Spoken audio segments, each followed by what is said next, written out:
Dios dice que hagamos algo y no nos pregunta si queremos o no queremos, solamente nos llama para hacerlo.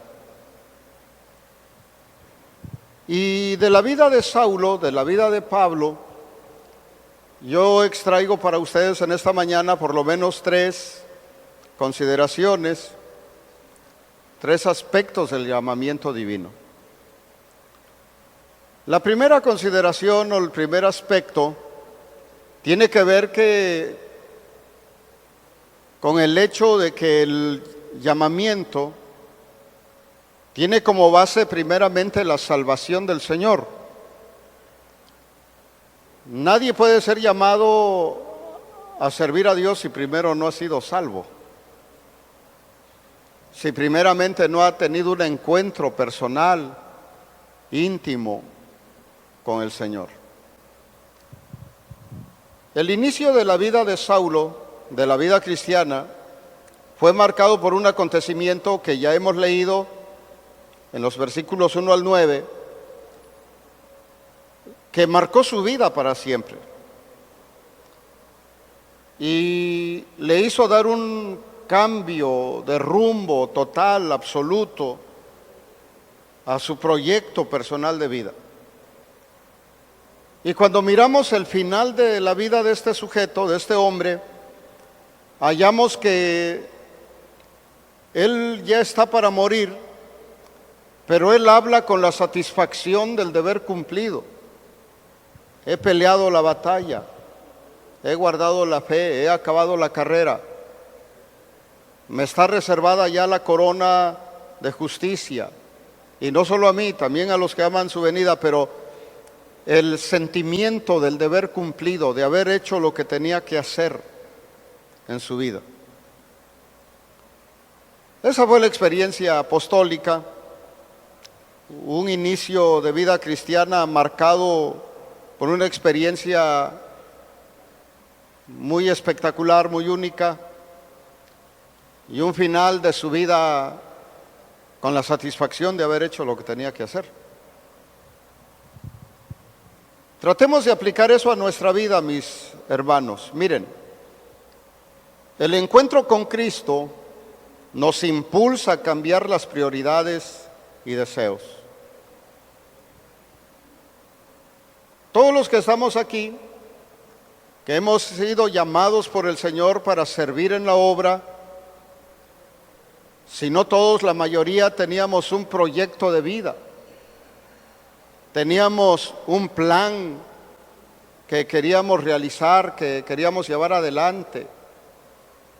Algunos sueños muy grandes.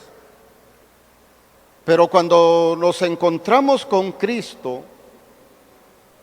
de repente en ese encuentro con Cristo nuestra prioridad cambió. Una vez que alineamos nuestra voluntad a la voluntad de Dios, ahora ya no hacemos lo que queremos hacer, sino hacemos lo que Dios dice que hagamos. Y lo dice el apóstol Pablo en Gálatas: con Cristo estoy juntamente crucificado. Y ya no vivo yo, mas Cristo vive en mí. Y lo que ahora vivo en la carne, lo vivo en la fe del Hijo de Dios, el cual me amó y se entregó a sí mismo por mí. Es decir, mi voluntad, nuestra voluntad, queda sujeta a la voluntad del Señor. Ya no hacemos lo que queremos hacer, sino ahora hacemos lo que Dios dice que hagamos. Nuestra voluntad se somete a la voluntad del Señor. Pero hermanos, es probable que algunos de los que están aquí, o casi seguro que muchos de los que están aquí, tuvieron que renunciar a ciertos deseos y a ciertos anhelos en su vida, porque el día en que el Señor los llamó a servir, ese día confrontaron o pesaron en la balanza su proyecto personal de vida y lo que Dios estaba diciendo que hicieran, y al final Dios les ganó, Dios nos ganó. Y entonces tuvimos que renunciar. Algunos han tenido que renunciar a jugosos empleos, a jugosos negocios. Otros han tenido que renunciar a ciertos anhelos personales o a cierta comodidad donde viven para moverse a otro lugar donde tienen que soportar ciertas inclemencias o ciertas cuestiones con las que no están de acuerdo, pero tuvieron que renunciar a algo muchos de ustedes. La buena noticia, hermanos, es que todo aquello a lo que usted haya renunciado no se queda sin recompensa. En el contexto de la historia del joven rico, el Señor dijo que no hemos perdido nada que no haya de tener recompensa en esta tierra. Así que todo lo que usted haya perdido, todo lo que usted haya renunciado por causa del llamamiento del Señor a la obra, a la causa del Evangelio, hermanos amados, tiene una recompensa y una recompensa de vida eterna. Si recibe esta palabra, dele un fuerte aplauso al Señor.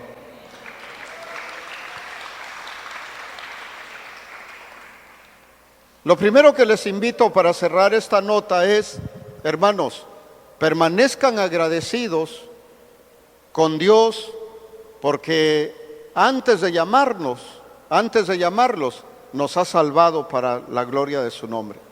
Estábamos perdidos y Él nos halló.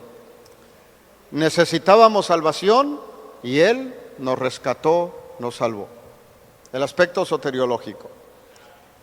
Pero vamos a considerar lo siguiente. La segunda consideración es que el llamamiento, hermanos,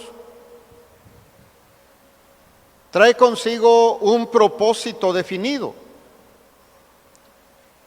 un propósito específico. Versículos 10 al 16. Había entonces en Damasco un discípulo llamado Ananías, a quien el Señor dijo en visión: Ananías, y él respondió: heme aquí, Señor. Y el Señor le dijo: levántate y ve a la calle que se llama Derecha, y busca en casa de Judas a uno llamado Saulo de Tarso, porque he aquí, él ora. Y ha visto en visión a un varón llamado Ananías que entra y le pone las manos encima para que recobre la vista.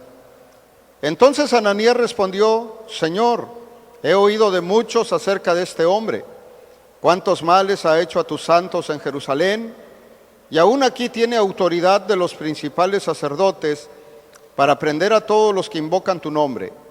El Señor le dijo: ve, porque instrumento escogido me es este para llevar mi nombre en presencia de los gentiles y de reyes y de los hijos de Israel. Porque yo le mostraré cuánto le es necesario padecer por mi nombre. Entonces, a manera de recuento, Dios nos ha llamado a su servicio, pero antes de llamarnos nos ha salvado. Primero nos salva y después nos llama. Es la experiencia apostólica y es un modelo que creo sigue vigente. Dios nos salva y luego nos llama. Pero entendamos, hermanos, que una vez que Dios nos llama, tiene un propósito definido para nuestra vida. Dios le mostró a Ananías primero y luego a Saulo, y Ananías tuvo que haber transmitido lo que Dios le dijo y le mostró cuál era el propósito para Saulo. Ve, porque instrumento escogido me es este. ¿Para qué? Para llevar mi nombre a los gentiles. Por eso le llamamos apóstol de los gentiles, porque su predicación tenía que ver mayormente con el mundo gentil. Pero también dice: llevará mi nombre ante los reyes. Es decir, Dios le dio una gracia, una unción especial para que él pudiera llegar ante los líderes políticos de la época, los gobernantes de la época. Y el libro de los Hechos da constancia de ello, cómo predicó ante un tal Festo, pero le predicó a los reyes, le predicó a los gobernantes. Y su primer punto de predicación en sus viajes fueron los judíos. Y entonces dice que también llevaría su nombre, el nombre de Jesús, a los habitantes de Israel, a los ciudadanos de Israel. Y entonces tenía un propósito definido, un proyecto específico. Pero por otro lado, Dios le dijo a Ananías: ve, porque yo le voy a mostrar a este hombre cuánto le es necesario padecer por mi nombre. Juntamente con el propósito, Dios le mostró cuánto tenía que padecer, el costo del llamamiento para su vida. Tratemos de traer una aplicación para nosotros o para ustedes. Primero, la salvación trae con ella un propósito de vida. Y Dios tiene un proyecto o un propósito específico para cada creyente, para cada uno de ustedes. En el decir de Pedro, él dice: cada uno, según el don que ha recibido de Dios, ministrelo a los otros como buenos administradores de la gracia de Dios, de la multiforme gracia de Dios. En ese sentido, cada uno de ustedes tiene un proyecto diferente de parte de Dios para su vida. No imiten el ministerio de otros, imiten lo bueno en todo caso.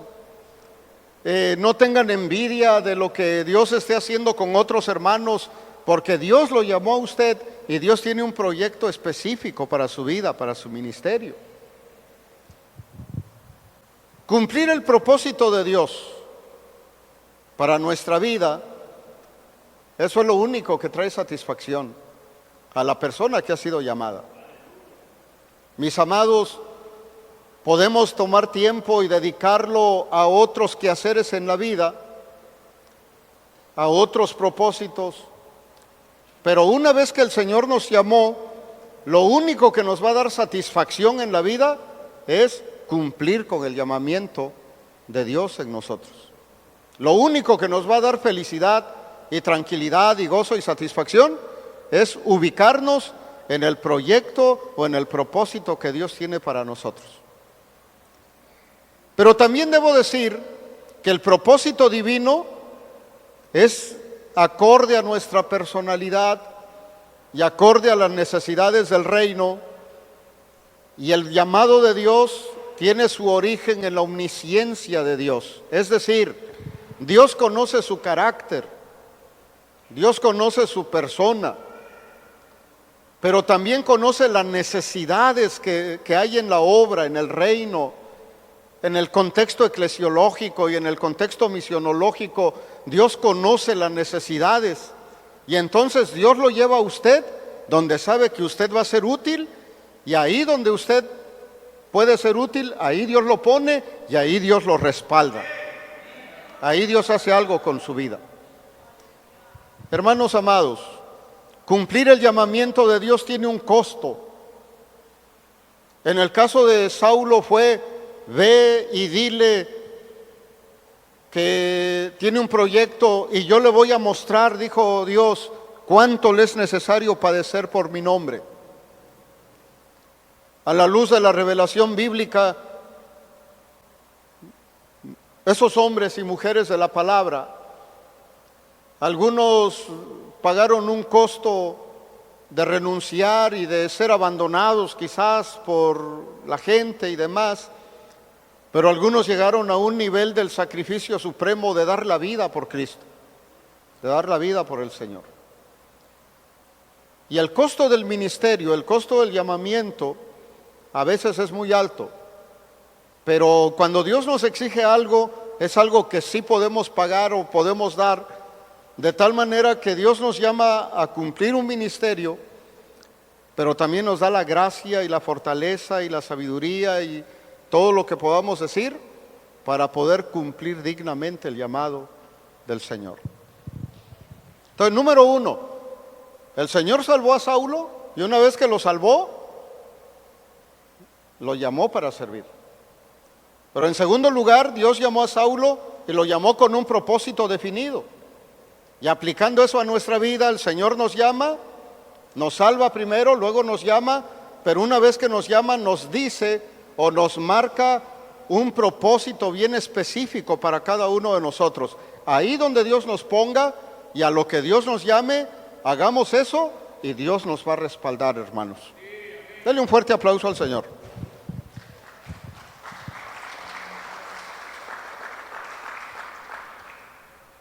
Y en esta nota yo quiero tomar un poquito más de tiempo.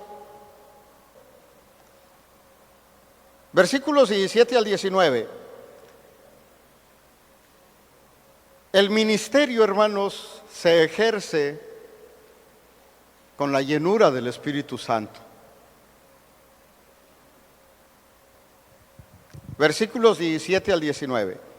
Fue entonces Ananías y entró en la casa, y poniendo sobre él las manos dijo: hermano Saulo, el Señor Jesús, que se te apareció en el camino por donde venías, me ha enviado para que recibas la vista y seas lleno del Espíritu Santo.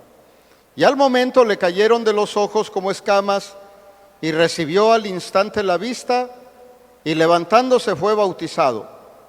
Y habiendo tomado alimento, recobró fuerzas. Y estuvo Saulo por algunos días con los discípulos que estaban en Damasco. El Señor nos salvó. ¿Cuántos dan gloria a Dios por ello? Y luego el Señor nos llamó. ¿Cuántos se gozan en eso? Pero el Señor nos respalda. ¿Cuántos glorifican al Señor por eso? Le damos gloria al Señor por todo lo que Él hace.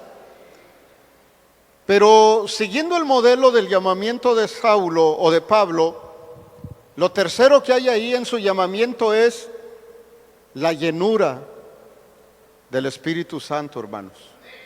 Miren, le dijo a Ananías, llegó Ananías a la casa de un tal Judas en la calle que se llama Derecha, santo y seña del lugar para que no se equivocara y fuera a orar por otro, o para que no tuviera pretexto de decir es que me equivoqué, sino que en tal lugar hay un hombre que le dijo Dios a Ananías, allí en la casa de Judas, en la calle que se llama Derecha, hay un hombre que está orando y él ya te vio que vas a llegar a orar por él.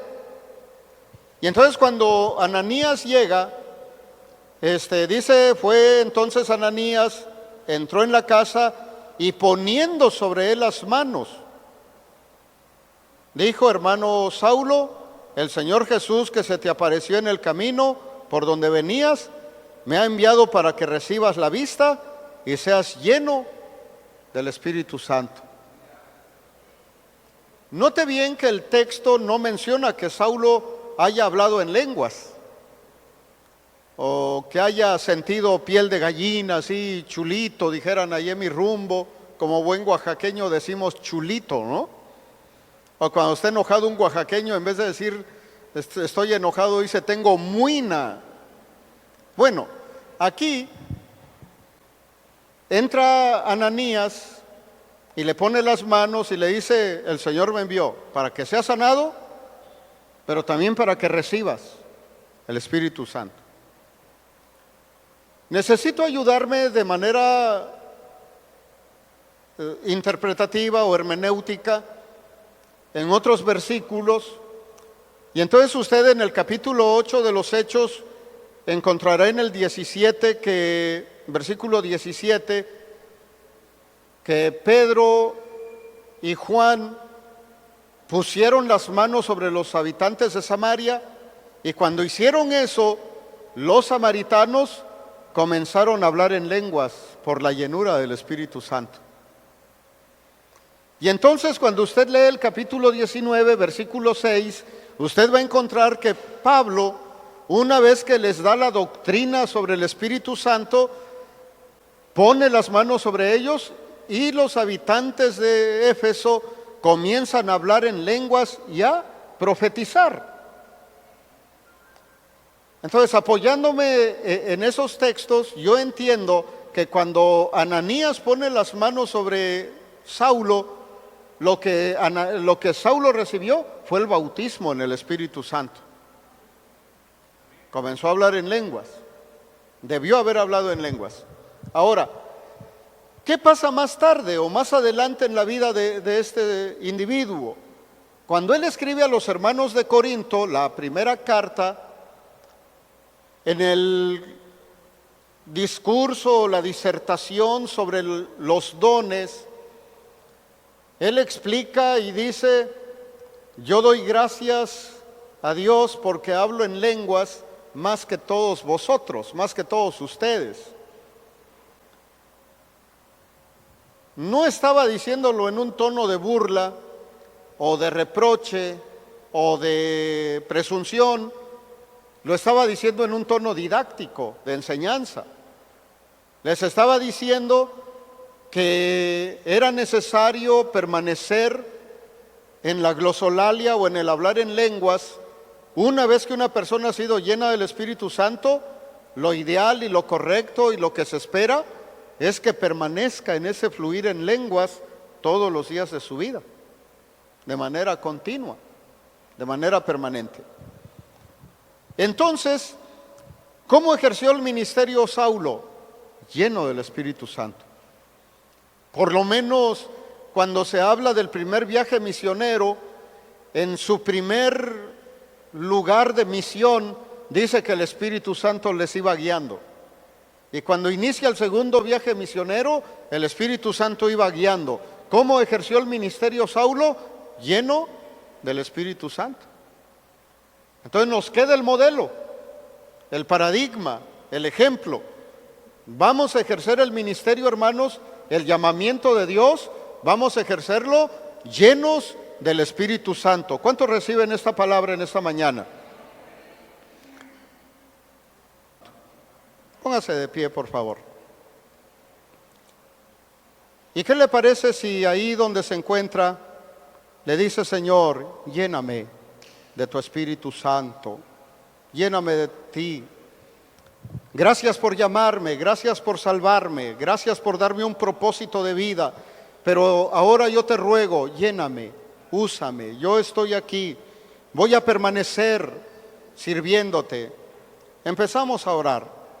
Bendito Dios, en esta mañana te doy la gloria y te doy la honra y te doy la alabanza que tú mereces recibir, Señor. Gracias, bendito Padre, en este día. Te ruego que sea tu gracia y tu presencia con la iglesia, con tu pueblo. Si alguien más quiere venir al altar, es bienvenido. Si alguien más quiere venir al frente y orar y decirle: Señor, aquí estoy, gracias por llamarme, pero ahora te ruego que sea tu gracia y tu unción derramándose en mi vida, en mi corazón. Quiero ejercer mi ministerio lleno del Espíritu Santo, quiero servirte con la llenura permanente de tu presencia, quiero servirte con ese poder, con esa gracia tuya, Señor. Oramos, Padre Celestial, te adoramos y te bendecimos, Señor. Te damos gloria y alabanza. Oh Señor, bendecimos tu nombre y te damos gloria y adoración. Te damos gloria y exaltación, Señor, porque tú eres bueno y porque tú eres grande. Gracias por salvarnos, gracias por rescatarnos. Gracias por redimirnos, gracias, Señor, por extender tu mano poderosa. Gracias. Gracias por llamarnos para ser parte del liderazgo de la iglesia, para realizar algún ministerio dentro de tu obra, por tomarnos en cuenta para el servicio y la expansión del reino tuyo, Señor. Gracias.